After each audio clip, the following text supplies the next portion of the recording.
Right, gang, we've got to fight back. I mean, we look at that Daily Mail front page and some of you think, Daily Mail, isn't it? What do you expect? Objectifying the two most powerful female politicians in the country, talking about not what they stand for, but about their legs. The Daily Mail is, of course, a formerly Hitler-supporting rag, which infamously demonised Ralph Miliband, a Jewish refugee who fled the Nazis, who fought the Nazis for this country, as the man who hates Britain because of his left-wing beliefs. The Daily Mail, of course, hates Britain. Of course it does. Absolutely riddled with hatred for what this country has become. They hate the NHS, they hate the BBC, they hate the welfare state, they spew out hatred about women, about LGBT people generally, Muslims, immigrants, you name it. It is a paper riddled with hatred. It is an open sewer. And my word, the stench is overpowering. But I don't think this is just about the Daily Mail. I think there's something more sinister going on in this country, and that's why I said we have to fight back. Brexit. Now, millions of people voted to leave the European Union. A majority of those who voted, they had all sorts of reasons for doing so. And my own belief is, even though I opposed leaving the European Union, we lost. That's democracy. It doesn't always give you the results you want. In my case, not very often, to be brutally frank. But the will of the people has to be respected, and now the fight is on for what sort of Brexit, what sort of deal we get with the European Union. I want to ensure that we get a red, white and blue Brexit. It wasn't just about the EU, was it? In fact, I think the EU was pretty low down the list about what that referendum became. Because not only did the Leave campaign make a strategic decision to run a bigoted campaign about immigrants, demonising them, and making all sorts of lies, from the NHS to free movement with Turkey. But what happens is they poisoned the political culture of this great country. It wasn't just a glorious uprising against Brussels and myths about the shape of bananas and EU directives, but it was an opportunity to reshape Britain, to transform Britain, a counter-revolution, if you like, to drive back the gains made by those who struggled for the rights of women, who struggled against racism, who struggled for LGBT rights, who struggled for the rights of all minorities. A war against political correctness, as they would put it, but in reality, a backlash against a struggle by minorities, and in the case of women, technically a majority, for equality and for dignity and for respect.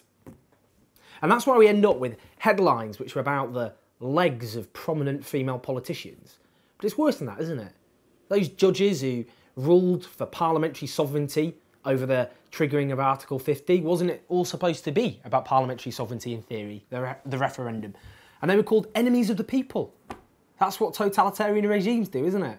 With dissent, let alone people arguing for parliamentary scrutiny, and described one of the judges as an openly gay ex-fencer, where you get the 48% of those who voted to remain portrayed as this out-of-touch metropolitan middle-class elite living in London, where now it's open season in newspaper coverage when it comes to immigrants and refugees, even worse than we've had before, which is a pretty low bar. The strength of Britain is that it is a place where people from all sorts of backgrounds can live together and work together and have families together. I think it's a country with a great history.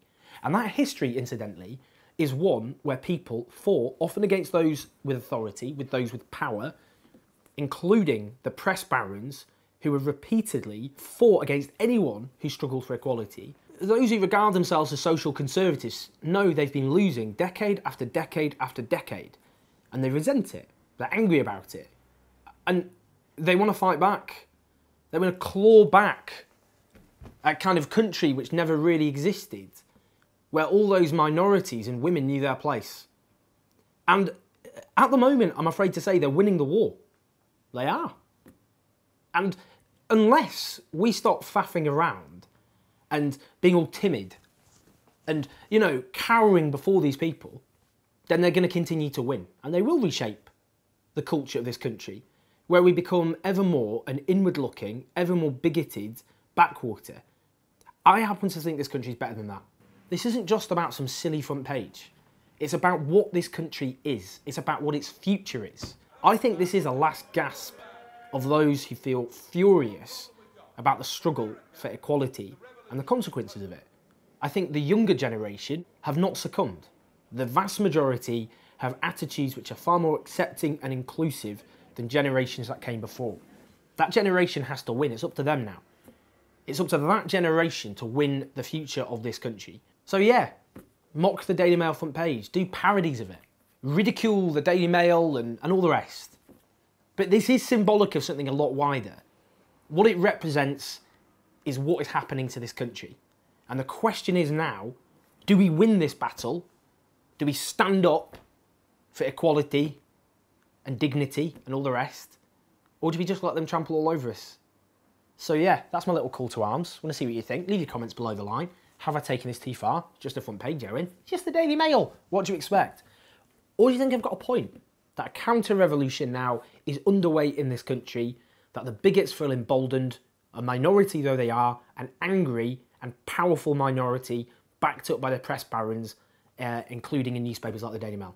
So I want to hear your thoughts. How do we fight back? How do we win? The war is on. They declared the war, not us. And now we've got to win it. As ever, subscribe and I'll see you next time.